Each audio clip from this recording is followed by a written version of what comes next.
John just dropped out. We're live. Hmm. Okay.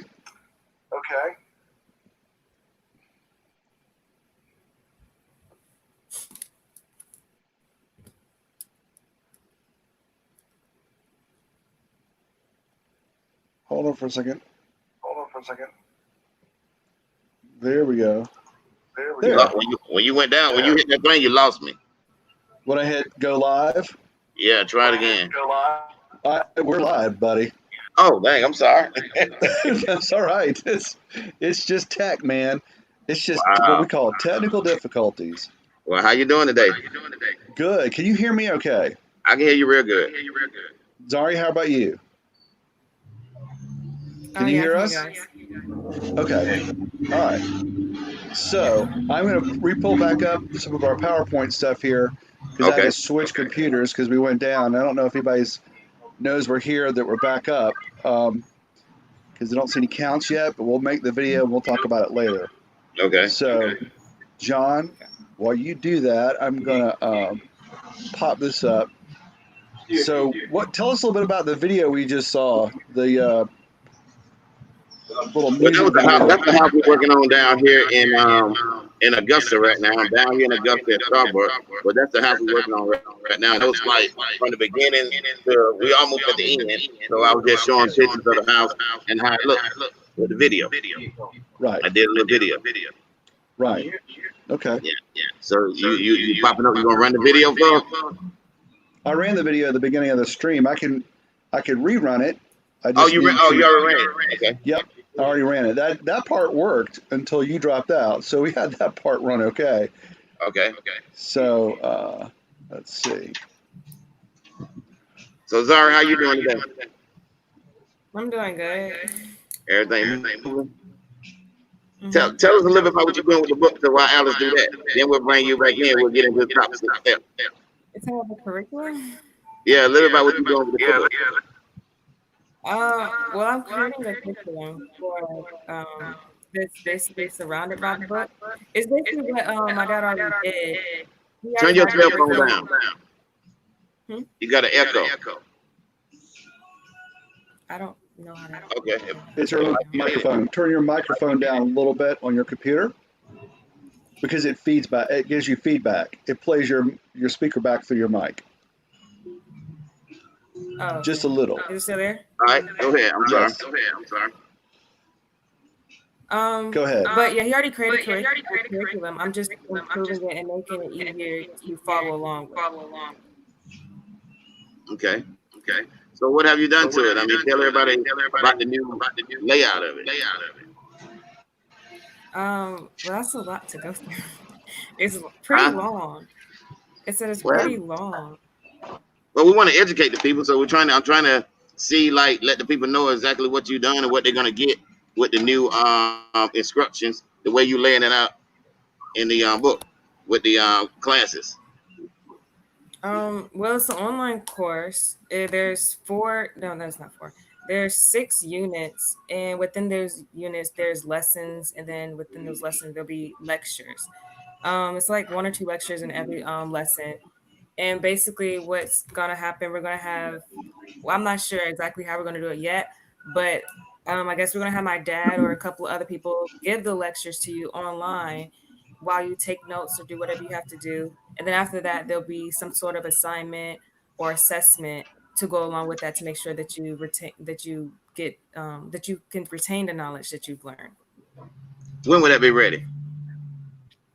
Well, I'm almost done with laying everything out. All that else that needs to happen is creating the assignments and assessments and the video lectures. Okay. And then actually putting it online. So a couple of weeks. Maybe. Okay. All right. So Alice, we got that coming. She's working on that. That's the course. That's the online course that she's working on. Right. So that should be ready. That should be ready real soon. So people are going to take the online course.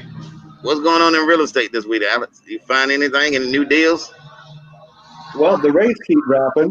I mean, it's this week we're back down to like in the low 3s. Like we're just about to break through 3%. I don't know that it'll actually break through 3% for a 30-year mortgage, but it's getting kind of close. So to say it's going to go much lower, I don't know. I really don't think so. There is a floor. I mean, it's never going to go below like 2.5. That's just not going to happen because banks just automatically mark up the money they get from the Federal Reserve by about 2.5, 2.7%. So it's almost zero from the Federal Reserve. So there's no more room to go.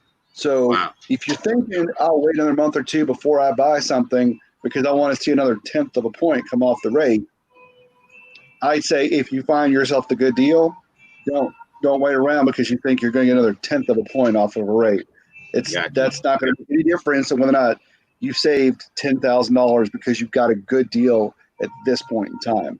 That's what you want to go for. Generally speaking, it's getting a little tougher in terms of the higher end loans. Wells Fargo just announced that if you're going to take out a jumbo loan with them, jumbo loans are loans that are larger than $417,000. They want to see that you have $1 million in the bank account with them. Wow. Which doesn't really make any sense, man. If I got $1 million in the bank, I'm not sure I'm going to come to you for a loan for 17. Because again, Wells is its own creature. It's a very large bank, but they did report a loss this last quarter while other banks did well. So Wells is a bit in trouble.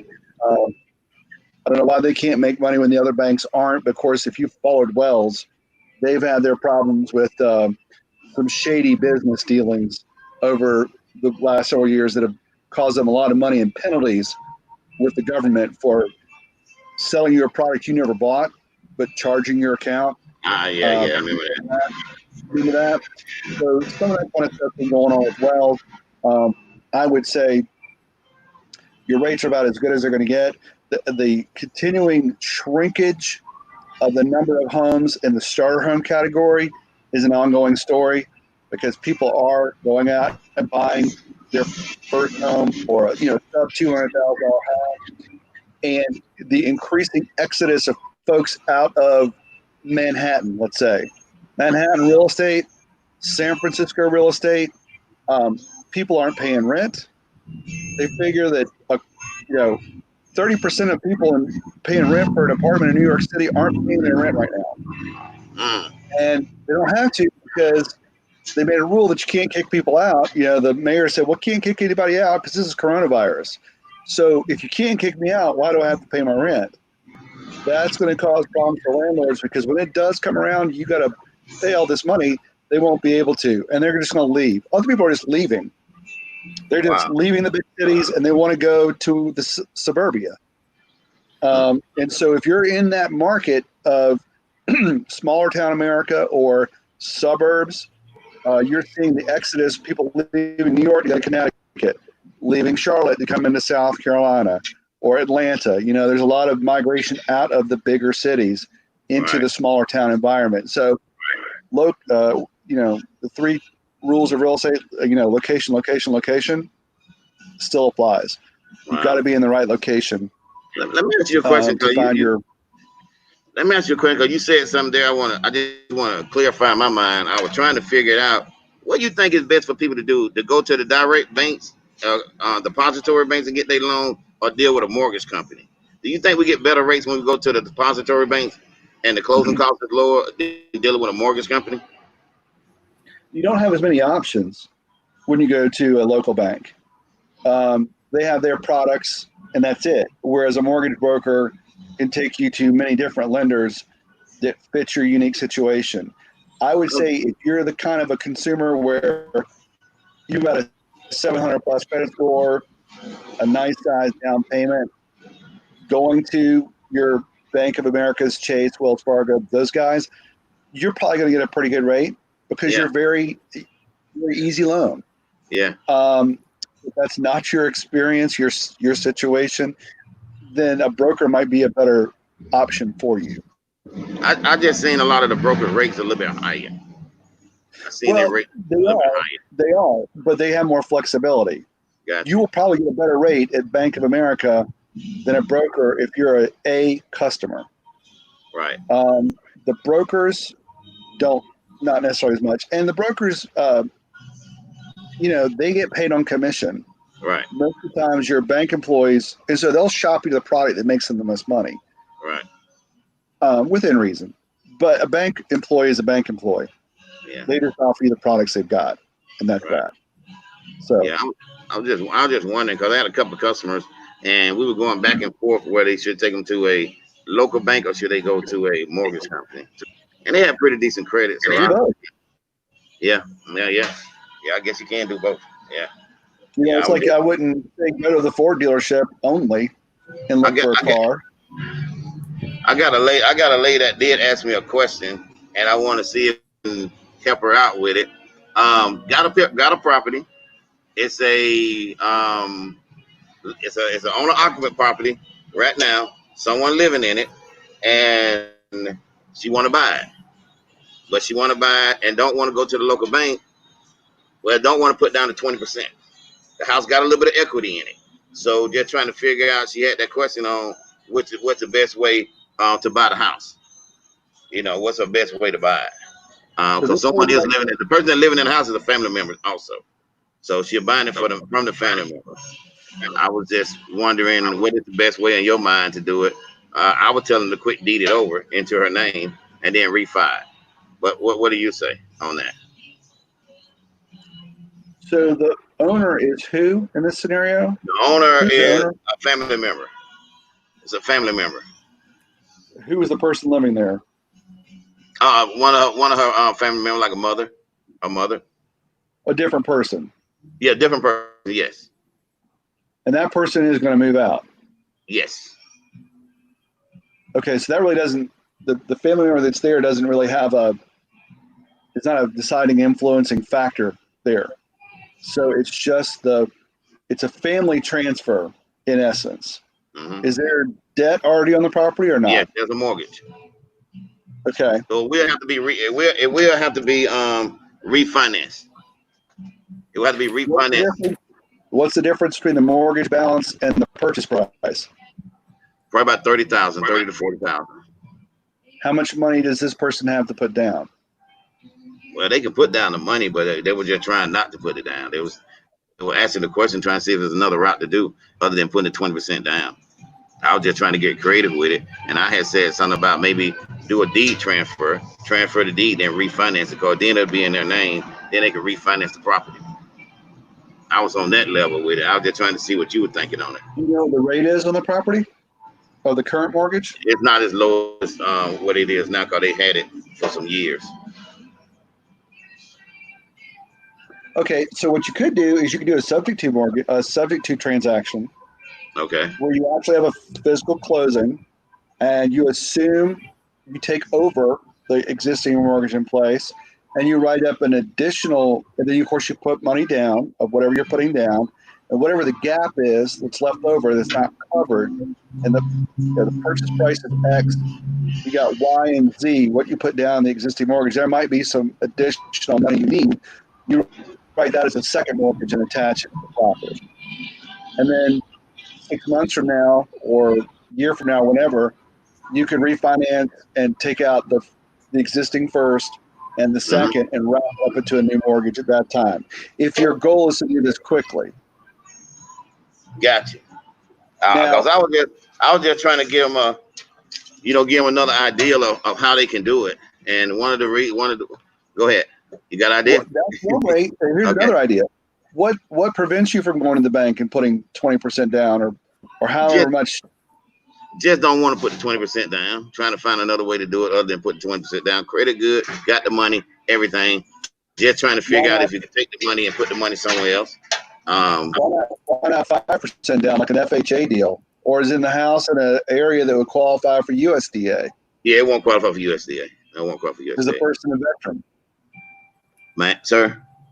Is the buyer a veteran? No. Okay. The buyer owns the house right now. That's another thing. The buyer do own another house right now, and they're trying to buy this house and use it as a investment property, I guess you want to say. Oh, so they're not going to be a primary resident. They're not going to live. No, it's not going to be primary resident. It can go down as a vacation spot, because they're like 100 miles away, about 200 miles away from the house and where they really stay at. so it can go down as a vacation home. But I was just trying to figure another way out. The only way I knew, I was thinking is do a deed. Put them on a deed and then refinance it. I would like it. You could do that. I think a subject to transaction is better. Okay. And then have the homeowner carry a note for whatever the difference is they're putting down. Let's say it's a $100,000 house. It's got a $50,000 first mortgage. She wants to put in maybe 10 grand of her own money. Mm-hmm. There's a $40,000 gap. Write that in as a second mortgage to the existing homeowner and let them carry that as a second. Okay. But you're probably better off just financing it as a traditional purchase, FHA, because you're going to get a lower rate and the seller's going to get all their cash. Yeah. I don't even believe they were selling it. They selling it to make a profit. It's more of a selling trying to get out of it to get it to the other guy. That's basically it. And I was just trying to figure out what the best way to do it. That's all. Okay. And the only way I could think of would do a deed transfer, where do the deed, and then, because it's not about the money, it's about not wanting to put that money down. And you probably got about $30,000 to $40,000 of equity in the house anyway. So I was just thinking maybe you can do I know the rate going to be a little bit higher. It's going to suffer on the rate, but it's an income producing product. It's going to be an income producing product. So you'll suffer a little bit on the rate, but you ain't got to put your 20%. You ain't got to put that 20% down. That's what I was looking at more that way. The house is $90,000. It's going to be tougher finance-wise because it's not a primary residence. You don't have as many lending options. Yeah. That's why I think it's subject to transaction, subject to the existing mortgage. Put in whatever you're going to put in and carry the rest back as a seller note a second. I got you. I understand what you're saying. Yeah. I mean, that's good information. I mean, they can look at it. Huh? Yeah, and refinance it later.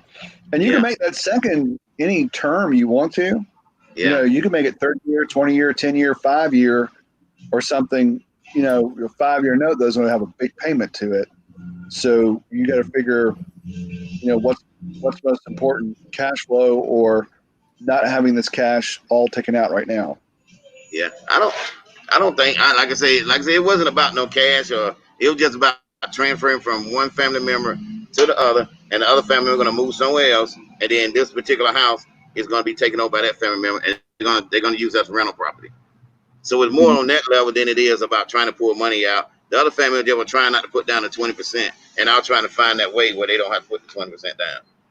Okay. That's all in my mind, Okay. But I'll get more detail on. But that's good information on both ends.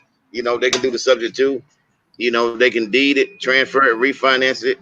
Either way, it can be good.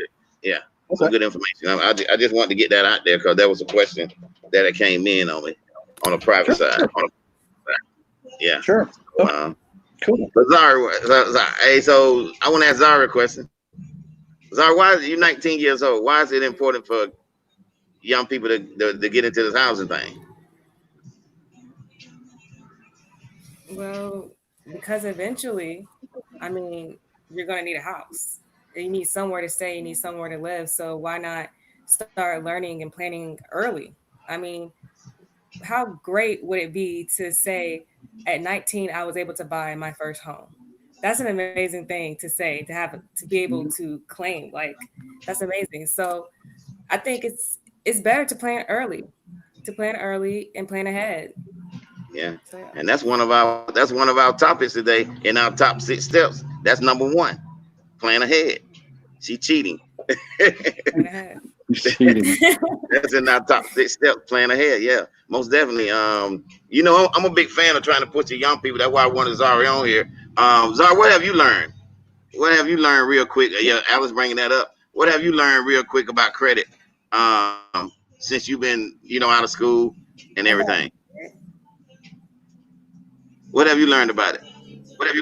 Well, I've learned that you need to keep up with it, and you really need to learn how correctly to use it. Like, don't abuse your credit. Learn what exactly it is, how you should go about using it, or you. Okay. Because I think that's my great message somehow. But kind of that you don't use it for anything. Use it for something specific. Sure you keep up with your bill, with your balance. Okay. If I could add one thing, and unfortunately, we don't do a good job in this country of telling people about credit in high school, or even college. We don't talk about Mm-hmm. credit. We don't talk about balancing checkbooks. We don't talk about what is compound interest. People don't understand compound interest, for example, being like the biggest factor in you gaining wealth is let your money make money, and when that money you make makes more new money as the years pass along. It's a curve; it just shoots up very quickly. But we don't talk about that. Why? There's all kind of reasons you might think of, but it just doesn't get done. I'll So just I'll just going to ask you why you think why we don't talk about it in high school. you're going to give me a whole thing. Okay, all right. Well, because you know what? It doesn't serve the purpose. Okay. The government would like you to come to work, don't make a lot of fuss, pay your taxes, and be quiet. And if you're stressed about making money all the time, you don't typically get too involved in anything else. Wow. That's my opinion. But one of the things I always try to push with Zaria and my kids is to get them to be educated about this industry. Right. And you got to come in right. Yeah, that should be taught in high school. Yeah, Catherine just joined in. Yeah. Thanks, Catherine. You're right. As well as how to do laundry, how to cook. Yeah. I understand how you get into college, nobody knows how to do this stuff. But it's true. It's just, just basic life stuff. But money really is not everything, but money just is a tool to reflect decisions. Yeah. Well, one of the things, like I say, I always wanted my kids to, to understand credit. And I think, we did a good job with her. She learned credit, and now she rewriting the books and putting that together. And one of the things I want to push her with, Alex, is to put the young people, be a face for the young people, to be able to not be afraid to come into this industry and really learn it, and really learn to get their credit right and learn to go out here and buy houses. I think people should be able to purchase houses at a young age. They get it paid off quicker, if they purchase them at younger age.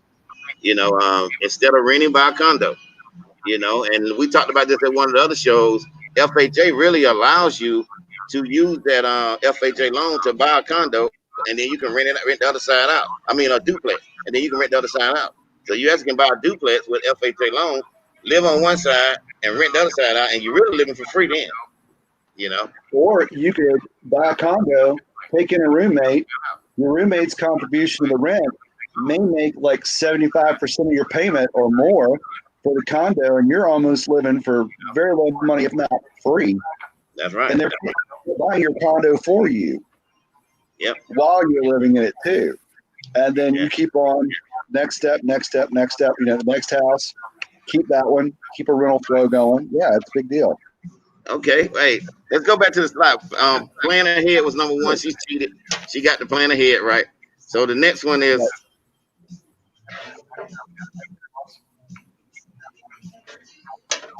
that was the plan ahead. Establish a good credit. What you think about that? Why is it important to establish that good credit? Either one of y'all. That's the key. Without good credit, none of the other wheels work. I had a mortgage person tell me a long time ago, income, credit score, down payment. I need 2 of the 3 of these to be good for you even to get a loan. Yeah. But if you don't have a lot of money, you're going to have a good income and good credit score to make this work. You don't have a big down payment. So this is the key. I always break it down like this, Alice. Either cash is king, credit score, or knowledge. Right. You got to have that knowledge, and that bring that knowledge around, and you can put this together, and you can start buying your houses and get into your house. What you think about that, Zara? We don't want you here. Want you to talk about what you think about that with the young people. How is it important for them to establish their credit? Why do you think? I think a lot of people my age are scared of getting into credit because of what their parents have gone through with it or what they've heard from their parents. And it's kind of hard to convince people my age to get into stuff like that. But the only thing I can say about that is to just become educated on it before diving into it because everyone's experience is on things are different.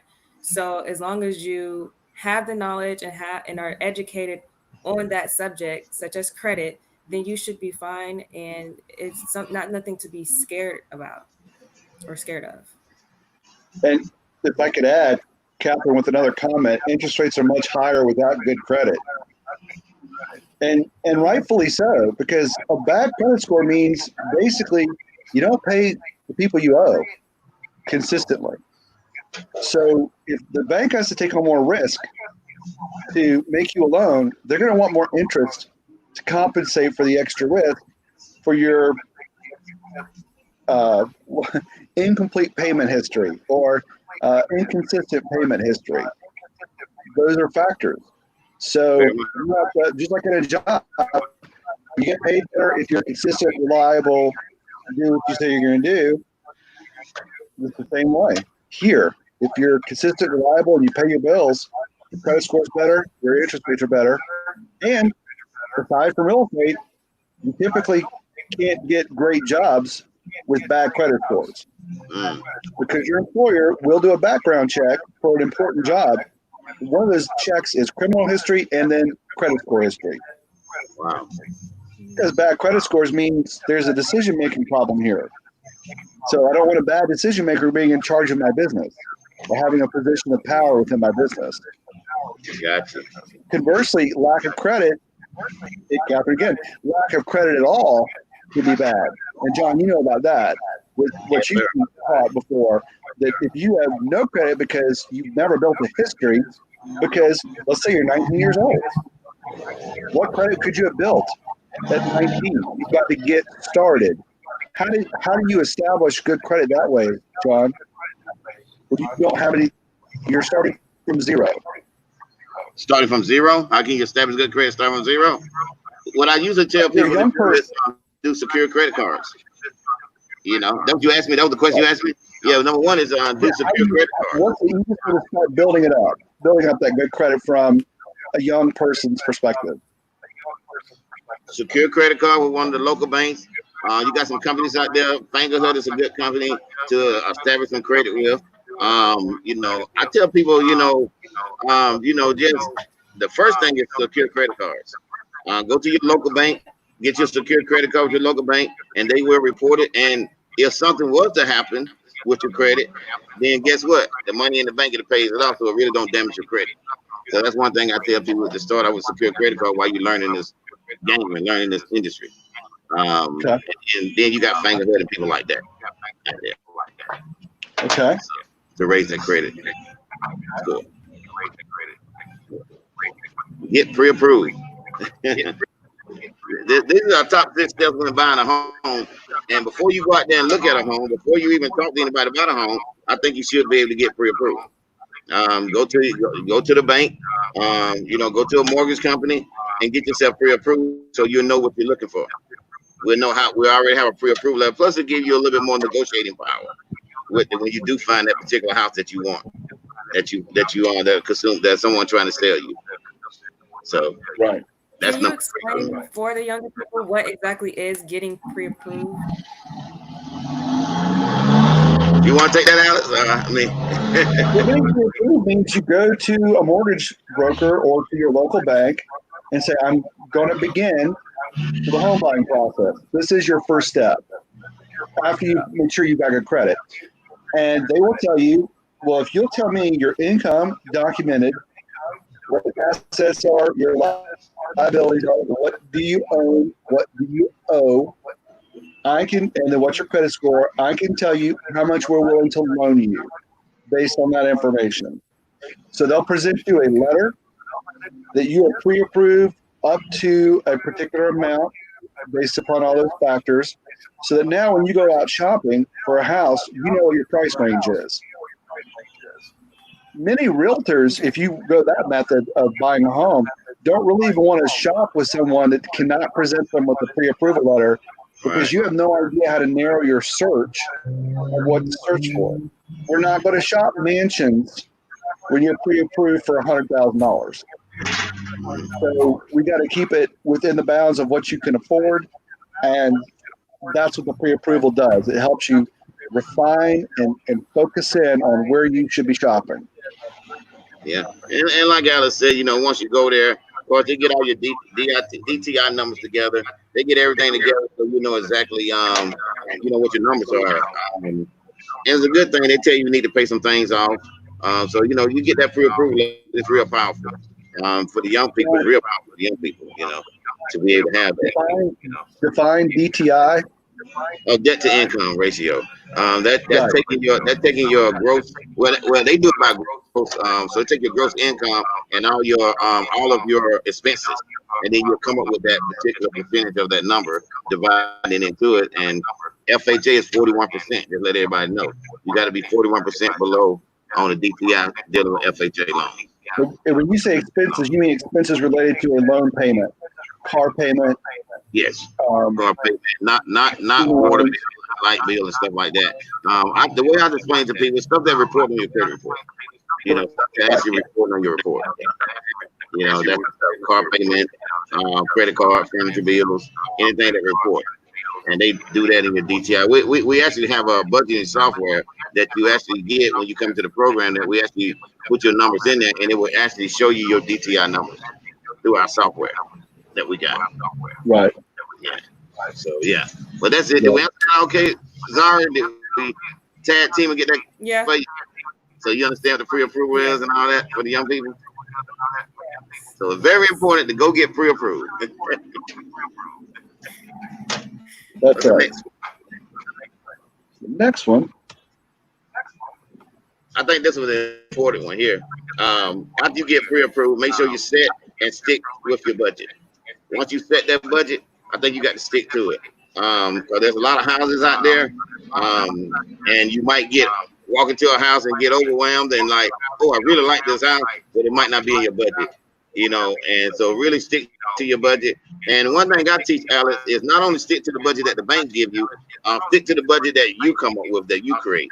So the bank saying you can afford $1,200 and you say I only want to pay $800, stick to your $800 budget. Don't go to that $1,200 budget just because the bank say you can afford that $1,200. You want to stick to your $800 because you know what you can afford at the end. So when you go out there and you got that $1,200 pre-approval letter and it's saying you can do it, but I only want to pay $800. So make sure you let your people know that whenever you go talk to them about a house. You want to have some extra margin, right? Because the banks will give you as much money as you could possibly afford. They'll take you to the very edge on the pre-approval. But you're right. From a budgeting point of view, do you need all that? I mean, just because you can afford it, should you do that? Because, as that old commercial used to say, life comes at you fast. Yes, sir. You could, my mother 2 weeks ago tripped in a parking lot and broke her hip and her hand. It is laid up in the hospital. You need some buffer money set aside for when things just pop up. Your car doesn't start tomorrow and you need a new starter and a solenoid and wow, I need some cash laid aside. Don't necessarily take it to the edge of what you can afford. That's a good point. Stick to that budget. Stick to the budget. And when you come into our program, one of the things we do is we do show you the difference between net and growth. So one of the things I do sit down with the customers and I show them, through the budgeting power, we actually work off your net income. So Alex, I actually show them, this is what the bank say you're going to be able to afford, but this is what you saying you can afford. Look at your net, look at your gross. So I actually walk through them with it with the budgeting power. And that's something that Zara is learning about right now, that budgeting power. Put it together. Okay. Stick to the budget. Know what you really want in a home. I think this is really important for a customer to know what they want. I think you have to consider, school, the area, whatever school is in that area. Do you want the picket fence around it? You need to consider that. I know a couple that have bought a house and negotiate this stuff inside the deal. And one of the things they wanted gutters on the house, and they didn't negotiate the gutters in the deal, and they found themselves having to put the gutters on after the deal. And I told them, I said, you should have put that inside the deal when you bought the house. And they like, yeah, we know we should have did it. That's something. Now we out here trying to put gutters on, you know. Right. So I mean, so know what you want, really want in that house before you really go out there and get it. So I tell people to sit down and write it out. You know, write everything that you want in this house. You want that screen door? You want that glass front door? Whatever you want, write it down so you'll have it in the house. And also, you got to think about factors that are outside the house. Like, am I going to be driving a lot from this house to get to the places I want to go? Is this a 45-minute commute to work or to shopping or whatever? Is it better to live a little closer to things rather than that location? Because you're adding 400 or 500 extra miles on your car per month. Yeah. Job. Maybe the gas, the maintenance, whatever. Maybe I need to live a little closer in if I think I'm going to be at this job for a while, especially. Right. Yeah, almost. That's a good point. That's a real good point. If you go and know what you want for that, you know you're going to go to college and do some college, get closer to the school. So that's a good point, Alex, for people to really understand what they really want. I want a 3-bedroom. I want a 4-bedroom. Do I need a 4-bedroom right now? You know what you want in a house when you're going out there to get it. Do I want a formal dining room or can I take an eat-in kitchen? Know what you want. When you get in that house. Exactly. And then our last slide. I think this is a real good one. If you follow everything else on the top, then you're gonna be real prepared to really go out there and make a good offer. And make a reasonable offer. Make a reasonable offer to the realtor or to whoever you're dealing with to put yourself in that position to buy that particular home. Because at the end, everybody got to be happy. You got to be happy, and the seller got to be happy, and the buyer got to be happy. That's it. Because until there's an agreement, there's no sale. Right. Between the buyer and the seller. Yeah. Exactly. Yeah. So learn how to make a reasonable offer. Do your due diligence too. I tell people that. Go ahead and make sure the house going to appraise for what it's supposed to appraise for, or what they asking for to appraise for, and do your due diligence so that you can know when you make that offer. If you make an offer that's a little bit lower than what they're asking, you're doing it. You justifying your offer through the appraisals and whatever you got. Because a lot of times stuff would appraise for a little bit higher in certain areas, but that ain't what you might necessarily want to buy. You always want to buy equity. You make your money when you buy. So if the house appraised for 120 and you can get it for 115, guess what? You got $5,000 of equity that you done when you bought the house. So keep that in mind. And there are a lot of great tools online that you can use in buying a house. They'll help you get that information that you need. Zillow.com, Trulia.com. You type in the address of that house, it's going to give you an estimate of what it's worth. But more importantly, it's going to give you, especially in the case of Trulia.com, the sold comps in that area. A comp is a comparable sale. With a map, here are all the houses around here that have sold recently, how much they sold for, how many square feet do they have, bedrooms and baths. So you can get an idea of the trend of the market and whether or not what you're offering, is there something better available out there? It'll also see what else is for sale. So you go to that buyer, you give them a number like, I don't understand why you're giving me this number. I think it's too low. If you got the data to back it up, well, there are other houses that are being offered at prices in line with what I'm giving you. So having a good set of data to back up your offer is important. Yes. So Zara, what you think about all this? You too quiet. We got to bring you in. I think a lot of kids my age really need to learn this stuff because I'm listening to you guys and I'm realizing there's a lot more things. Obviously, there's a lot more things that I need to learn. But even with knowing what you want in a house, like what you're saying with the gutters, I don't even know what that is. So I think that whenever kids my age want to go into buying homes, now they need to really talk to someone who is knowledgeable on those things, like everything that you might want in a home, because they might not know that they need gutters or certain things like that. And with even this making a reasonable offer, I didn't even know anything about what you guys was talking about, so I'm just listening and trying to pick up on something. So yeah. That's good. That's why we got you on here, so you can teach the young people. You know. And anyway, them gutters keep the rain from falling all in one spot. It actually wraps the water. Go ahead, Alex. Because water is the house's worst enemy, other than rodents in the attic. I mean, water just it ruins your roof after a while. It'll mess with your foundation. It'll bring in termites. If if things are wet all the time, it's just very damaging. And if you don't channel that water off now, you're going to pay for it big time later. Yeah, and that's what the gutters does. They up there at the top of the house. And you don't saw them. We'll point them out to you. You don't saw them. You just say, I know what they call. Yeah, I didn't know what they called. Like, you got to make sure this house is protected because you did spend a lot of money to be here. So don't let it just get ruined by the elements. Yeah. Thinking that spend a little money now for saving a lot of money later. Yeah. Yeah. And one of the things, Alice, I reason I want to have Zari on the show is she doing getting a lot of information, and she really, I think, can really go out there and bring those young customers in. That sometimes they won't listen to us. They won't listen to me. They won't listen to you. But you got a young person like Zari coming in that really 19 years old, learning the business, finna flip some houses. Let them know that it can be done, and it's not having a bad living doing this either. So it's pretty good. It's pretty good. How long you been doing it, Alex? How long you been doing it? I've been doing real estate now for 22 years. Yeah. You're not a realtor, right? Oh, you got a real estate. No, you're a realtor. I'm just an investor. Yeah. I use realtors. Realtors are great. Yeah. But I find it's easier sometimes having a third party work for me. Not be direct to people. Sometimes it is better. But I'm more the math person. Yeah. I'm more the let's run the numbers, see does this make sense, how much it's going to cost to do X, Y, or Z at the house we need, and that's the way I work. Any questions? You got any questions? You see me all the time, but you got any questions for Alex? Yeah, I have a question.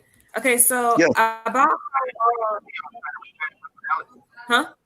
well, I guess either one of you can answer this question. But about how long does this entire process take for someone my age who maybe done everything about the real estate industry, who's trying to buy a home?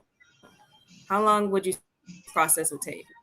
How long does it take before you're actually able to go to contract and buy a house? Is that what you mean? Like how long will it take you to buy a home? Yes. Okay. As all great answers start, it starts like this. It depends.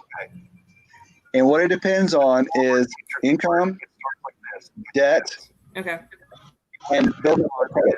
How quickly can you build up that credit? How quickly can you save up the money for the down payment? So it's your income producing potential that really puts a lot of this thing into motion. Because like we said in the slides, you need to be pre-qualified. That's one of your first steps before you go out there and buy. Okay, to be pre-qualified, you have to give the banker, the mortgage broker, good numbers. I need a good income, and if I could say one thing to people who are young, avoid unnecessary debt. Don't overpay. Don't go out and get a giant 7-year car payment. Buy a beater car that runs like a Corolla. Buy and I don't work for Toyota, but I'm saying you do not have to have a brand new car. You do not need to take on 50 grand of student loan debt for a liberal arts degree. In my opinion, but I may be stepping on some toes, but you need to not get yourself in the hole early in your life with debt. So don't do that, and work on building up that income and work on building that credit, and then you can go to a mortgage broker and see what you can get pre-qualified for. And when you're at a level you like, then it's time to go ahead and pull trigger and buy something. But be careful with your money. I tell my daughter, honey, you don't have to eat out 5 times a week. You just don't. We have food in the house. We're going out with friends, Chick-fil-A, and to different restaurants is a hole in your boat. You know, it's a lot easier to row the boat if you don't have holes in it and you're constantly dumping out water. So plug all those financial leaks of expenses so that you can have the cash for a good down payment. Because low down payments are great, but they do cost you. You pay private mortgage insurance for low down payments until you get enough equity in that property. So that's an extra expense you're paying every month. It is better to bring more money down because cash talks, you know, a deal. So keep the expenses down, keep the debt down, and work on your income. Yeah, and one thing is I always say buy right. I mean, if you can buy a foreclosure or you can buy a estate deal and fix it up, you're gonna save that money. Than buying retail. I try to really I don't like buying retail. You know, buy wholesale and fix it up, and then you can turn around and sell it or live in it. You don't need that cell phone, that $1,200, $1,500 cell phone every 6 months. You know, that's something right there. You know that we got to get people to understand. Yeah. It's about $200 phone. I never buy $800 phones. I can afford $800 phone or $1,000 phone. I don't care. I'm going to drop it and break the screen in a year or two anyway, and I'll get another $200 phone then. And it does everything I need. So, yeah, it's just live lean, build the credit, and work on your income. Yes. And get educated. And continue getting educated. Pursue that wisdom at all times. Pursue that wisdom. Yeah. Yeah, pursue wisdom at all times. And that's one of my keys, one of my top steps. That's the proverb for the Bible. And all that getting, get the understanding. Yeah, right. You know, anything you want to acquire in life, the first thing is acquire wisdom. And everything else will come. That's right. So Zara, you're doing a great job. Keep doing it. You know, we want to have you back on the show at different times. I want you to really, push and help some young people get in housing. Right. I think it's great what you're doing. 19 years old, really learning this industry. You're gonna be a superstar. And it won't take you. You won't be 52 years old trying to be a superstar. I wish I started when I was 19. Oh yeah, man. Yeah, this information, like I say, I didn't know it at 19, and she learning a lot, and she reading the book, and she getting educated, and she actually rewriting it. So yeah. And I want her to rewrite it towards the young people. Make sure that they understand the language. That I talk a little old, so make sure they understand the language. But Alice, hey. Sorry, back Lectures. Catherine's had some comments. I was going to screen clear comments. But yeah, you got to figure out all your costs on that mortgage. Yeah. You're right. Yeah. And then your loan payment needs PMI and water readings, including your health. Yeah. Yeah, drink filtered water all the time. Yeah. All right. Okay, gang. If that's it for today, then we'll be back next week at 10:30 a.m. Yeah. Hopefully we won't have the glitches we had. Thank you for hanging out for the technical difficulties we had earlier. But we'll resolve that next week, and I'll post the next day or two with our topic for next week. Please comment in our videos if you have any topics you want to cover. We'll be glad to cover those. If we're knowledgeable, we'll add on to that. And like, share, and subscribe. We're on YouTube at Real Estate 101 on YouTube. John's course Facebook page we're broadcasting on right now as well. Leave us comments, share it with your friends. The more the merrier for every show. Hey, let's help people get in their houses. Zara, you got anything to say? You got anything to leave us with? Subscribe. Subscribe, like, and share. Yeah, on the real estate. Yes. Hey guys, I appreciate it. Yes, sir. Sorry about it earlier, but we got it running. So hopefully, it's all technical. We're real estate people. Yeah. We're picking this up as we go. So what are you gonna do? See, Zara, that's why we need what the young man name? What's his name? Your friend. Who are you talking about? Your friend that Which you one? Shamari. What's his name? She don't want to say his Shamari. name online, huh? Shamari. Yeah, we I need just him. said his name. He's technical. He's technical. That's what we need. That's what we need out here. Right. All right, guys. Hey, man, I appreciate you. Till next time. Hey, Alex, do you have an outro video? No, John, I don't have an outro video yet. I've been working on the intro videos and the presentation. You saw me a video 30 minutes before the show starts. Hey, can we throw this in? I'm like, okay. All right, I got you. I'm doing the best I can. Oh, man. Hey, I appreciate you guys. Thank y'all. Going to work. See you next time. We got to do a little painting, then that's it. We'll see y'all later. Bye-bye. Download the book. Download the book.